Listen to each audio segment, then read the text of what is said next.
आप ऐसी हास्यास्पद बात करते हैं। वंदे मातरम को राष्ट्रीय गीत बनाने वाली कांग्रेस, कांग्रेस कोई पार्टी का नाम नहीं है। कांग्रेस एक आंदोलन का नाम है। देश को आजाद कराने के एक आंदोलन का नाम कांग्रेस है। ये लोग वाले लोगों में अगर एक ने भी देश के लिए अगर अपना खून न्यौछावर किया हो, उन्होंने नाखून तक तो शहीद किया नहीं। फर्जी वोट को बिना पर ही तो बिहार की सरकार चुनी गई थी पहले, और ये केंद्र में बैठे प्रधानमंत्री जी हैं, उन्हें तो तुरंत इस्तीफा देना चाहिए। इनके पास इनकी पोटली में नफरत है, और नफरत एक नकारात्मक नशा होता है, और नफरत नकारात्मक नशा ऐसा होता है कि इंसान को संकीर्ण सोच और विकृत मानसिकता को ओर ले जाता है। और वो पसंद करते हैं जो वंदे मातरम नहीं बोलती। ये सवाल खड़ा कर रही है बीजेपी। वंदे मातरम को राष्ट्रीय गीत किसने बनाया? आपसे मैं सवाल खड़ा कर रहा हूं। आप ऐसी हास्यास्पद बात करते हैं। वंदे मातरम को राष्ट्रीय गीत बनाने वाली कांग्रेस, अगर आप थोड़ा सा, ये वो लोग कहते हैं जिनके अंदर न कोई समझ है, वो नफरत फैलाने के लिए वो किस हद तक जाएंगे कि वंदे मातरम को भी एक उन्होंने संसद के अंदर चर्चा का विषय। राष्ट्रगीत पर कोई चर्चा होती होगी?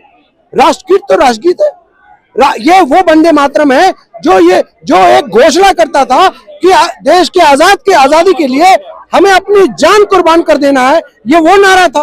मैं पूछना चाहता हूं, जिन्होंने आरोप लगाया उनसे पूछना चाहता हूं, तुम्हारे वंशजों में, तुम्हारे पूर्वजों में, आरएसएस और भाजपा के विचारधारा रखने वाले लोगों में अगर एक ने भी देश के लिए अगर अपना खून न्यौछावर किया हो, उन्होंने नाखून तक तो शहीद किया नहीं। नाम सर वीर सावरकर, अब कहाँ है, किस समाज में जी रहे? वीर सावरकर ने कितना बलिदान दिया हिंदुस्तान के आजादी में।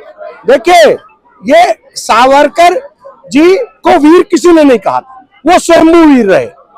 और आप अगर उन्हें वीर सावरकर कहना चाहते हैं तो आप कहिए, आपको मुबारक है। ये उसी विचारधारा के लोग हैं जिन लोगों ने टू नेशन थ्योरी देश को आजाद होने से पहले यही लोग लाए 1926 में। ये वही लोग चाहते थे देश के टुकड़े करना, देश को बांटना। और आज अगर वो उनके पास कोई महापुरुष है नहीं, पूरा अगर महापुरुष आप उठा के देखें सब कांग्रेस के लोग हैं, तो आज ये लोग कहीं ना कहीं पूरी तरह से हतोत्साहित हो चुके हैं। इनके पास इनकी पोटली में नफरत है, और नफरत एक नकारात्मक नशा होता है, और नफरत नकारात्मक नशा ऐसा होता है कि इंसान को संकीर्ण सोच और विकृत मानसिकता को ओर ले जाता है, और इंसान से हैवान बनाता है। ये लोग इंसान को हैवान बनाने में लगे हुए। और हमारे राहुल गांधी जी ये मोहब्बत का पैगाम लेकर निकले हैं, भाईचारगी का पैगाम लेकर निकले हैं। जो मोहब्बत क्या होता है? मोहब्बत इंसान को इंसान बनाता है, इंसान के अंदर मानवता बनाता है। इस सेवा से बड़ा कोई कर्म नहीं, मानवता से बड़ा कोई धर्म नहीं। कांग्रेस कोई पार्टी का नाम नहीं है। कांग्रेस एक आंदोलन का नाम है। देश को आजाद कराने के एक आंदोलन का नाम कांग्रेस है। ये लोग क्या जाने इन्होंने देश के लिए किया क्या है? इनके एक बता दो। एक मैं पूछना चाहता हूं आपके माध्यम से भाजपा आरएसएस के लोगों से, एक व्यक्ति का नाम बताओ, एक व्यक्ति का नाम जिन्होंने देश की आजादी के लिए शहादत दी हो। सर, कंगना रनावत तो ये कहती कि आजादी 2014 के बाद मिली है देश को। ये कौन है कंगना रनावत? सांसद है बीजेपी की। देखिए, राजनीति है, कलाकारी का मंच नहीं है। कलाकार तो दिन रात जाने क्या क्या करते हैं। मैंने तो न जाने क्या क्या फिल्म देखने जाता हूँ, क्या क्या दिखता है मुझे। तो मैं राजनीति की बात कर रहा हूँ। आप पे हास्यास्पद बात मुझसे न करें प्लीज, क्योंकि ये कंगना रनावत जैसे लोग जो है इस देश के अंदर, इनको कोई सीरियस नहीं। होंगी सांसद, चुन गई। नफरत के साथ कोई न कोई एक्सीडेंटल सांसद बन जाता है। ये उसी में एक्सीडेंटल सांसद है। मैं तो उसके बाद भी देखा कि ये खुद परेशान है कि ये इनसे लोग सड़क पूछते हैं तो ये कहती है कि मैं तो वहां दिल्ली में बैठी हुई। ये क्या करे? देखिए, ऐसा है, मैं आपको बताऊं, भाजपा के आरएसएस के लोगों की विचारधारा नफरत है, नफरत है, नफरत। अगर आज मुझे आप ये बताइए, मैं सीधी बात, 2014 की बात आपने की, 2014 से आजादी मिली, ये महिला पर देशद्रोह का मुकदमा चलना चाहिए, इसको देश की जेलों में होना चाहिए, लेकिन भाजपा ने इसको टिकट देकर के सांसद बनाया। ये आजादी विरोधी लोग, देश विरोधी लोग, ये पूरी भाजपा आरएसएस ये देश विरोधी है। सर, जिस तरीके से आप वोट छोड़ गद्दी छोड़ का नारा दे रहे, कम से कम 3-4 महीने हो गए, क्या कुछ असर पड़ा है इस पे जनता पर? मैं आपको वोट चोट समझाना चाहता हूँ। बिहार में SIR हुआ, 65 लाख वोट इन्होंने ही बताया। जो इनका भाजपा का चुनाव आयोग से एक सामंजस्य चल रहा है, चुनाव आयोग एक प्रकोष्ठ बन के काम कर रहा है। ज्ञानेश कुमार ने दुनिया भर को ज्ञान दिया, और अमित शाह जी ने दुनिया भर को ज्ञान दिया कि हम घुसपैठिए पकड़ रहे हैं SIR के माध्यम से। CGI ने SIR होने के बाद कहा कि 65 लाख जो फर्जी वोटर पकड़े गए उसमें एक भी घुसपैठिया नहीं था।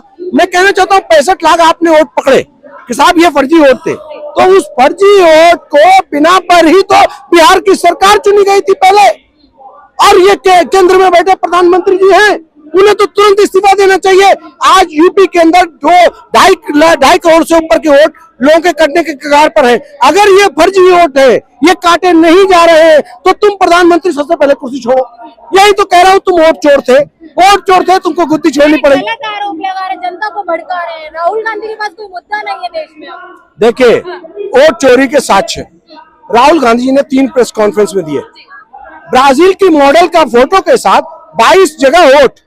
आपने देखा कि वो सीट आती, कहीं गीत आती, कहीं रश्मि थी, कहीं कुछ थी, कहीं कुछ थी। मैं तो परेशान हो गया कि ब्राजील की मॉडल को क्या क्या नाम दे दिया। अरे ये बीजेपी है, ब्राजील जनता पार्टी बन चुकी है। जब एक ब्राजील की मॉडल महिला का 22 जगह वोट हो सकता है, एक एक व्यक्ति का 100 जगह वोट हो सकता है। आपको पता है कि ये इन्होंने अभी जो SIR करा रहे हैं, इन्होंने वोटर कार्ड को आधार कार्ड से लिंक क्यों नहीं किया? क्योंकि ये ज्ञानेश कुमार जी जो ज्ञान बांटते हैं, ये चाहते ही नहीं कि आप वोटर लिस्ट जो है ट्रांसपेरेंट बने। अगर आप आधार कार्ड से लिंक कर दोगे तो देश में कहीं का भी वोटर होगा, एक ही जगह होगा, लेकिन ये नहीं कर रहे। तो खुद कहते हैं कि राहुल गांधी फर्जी आरोप लगा रहे हैं चुनाव आयोग पे, संवैधानिक संस्था पर। वो बीजेपी के, हमारे प्रधानमंत्री मोदी जी के और अमित शाह जी के इशारे पर काम कर रहे हैं। वो वही कह रहे, वो उनको तो तर्कसंगत जवाब देना चाहिए। राहुल गांधी जी ने अपनी तरफ से कोई आरोप नहीं लगाया। राहुल गांधी जी ने प्रेस कॉन्फ्रेंस में सबूत दिया है, वोटर लिस्ट सामने रखी है।